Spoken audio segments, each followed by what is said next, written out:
Koning Herodes het na Jesus se dood die Christene begin vervolg. En hy het hulle in hegtenis neem en doodgemaak en hy het vir Jakobus vermoor. En toe hy sien die Jode hou hiervan, het hy vir Petrus ook gaan vang, om wanneer dit Paasfees is, om voor die volk te bring. En hy het hom in die tronk gegooi, Handelinge 12 vers 4, om oorgegee aan die wagte. Daar was 4 wagte, elkeen met 4 soldate, om hom te bewaak. En in die nag het hy in kettinge geslaap, 2 kettinge, daar was wagte, elkeen langs hom, en dan nog 2 voor, wat hom opgepas het. Maar die verskil was, die gemeente het die hele tyd vir hom gebid, en ingetree, en hom opgedra aan die Here. En daar gebeur 'n wonderlike ding, vers 7 sê, met eens verskyn daar 'n engel van die Here by hom. En in 'n lig, daar's 'n lig wat inskyn, dit word nie in die geheim gedoen nie, en die kettinge val van hom af, en hy sê vir hom, Petrus, staan op, trek jou aan, trek jou skoene aan, kom, laat ons gaan. En hulle loop by die wagte verby, en toe by die eerste en die tweede wag buite, en die poort swaai vir hulle van self oop, en hulle was 'n straat of wat weg, skielik is die engel ook weg. En Petrus besef toe vir die eerste keer, maar hy is regtig vry, hierdie was nie net 'n gesig of 'n visioen nie. Hy staan daar, en hy kan na sy mense toe gaan. Maar dit het nie net onmiddellik gebeur nie, daar was 'n proses. Die proses was, die engel het ingekom, en daar was 'n hele paar goed wat gebeur het.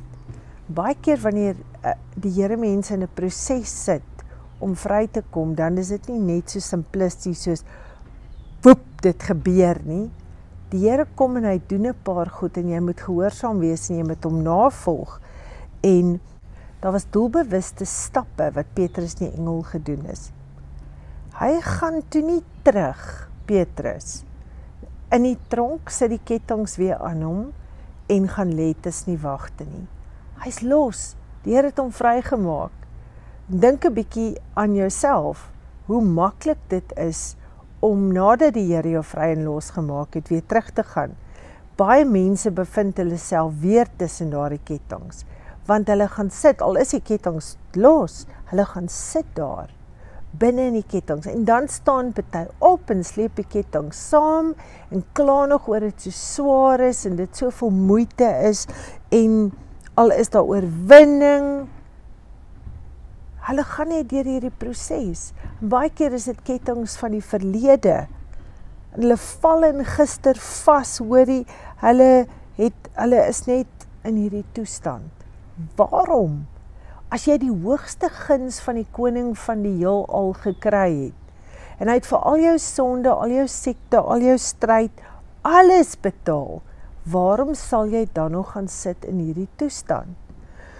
Hoor wat sê Jesus, in Lukas 4:18 gaan Jesus en hy lees oor homself uit Jesaja 61 vers 1 tot 2. Hy sê, die gees van die Here is op my, om die wat verbrysel van hart is, te genees, om aan die gevangenes vrylating aan te kondig, en aan die wat gebroke is, in vryheid weg te stuur. Weet jy, die skrif sê, Johannes 8:36, as Jesus jou vrygemaak het, is jy waarlik vry. Vat dit vandag, en maak dit die waarheid in jou lewe. Kom ons bid. Dankie Here vir vryheid, dat dit ook nie 'n aanleiding is om weer te sondig nie, en dat dit nie 'n rede is om te bly sit in die kettinge nie, maar dat U alles losgebreek het, sodat ons kan wegstap en vry kan wees. Ek bid dit oor elkeen wat hier luister en kyk, in die naam van Jesus Christus. Amen.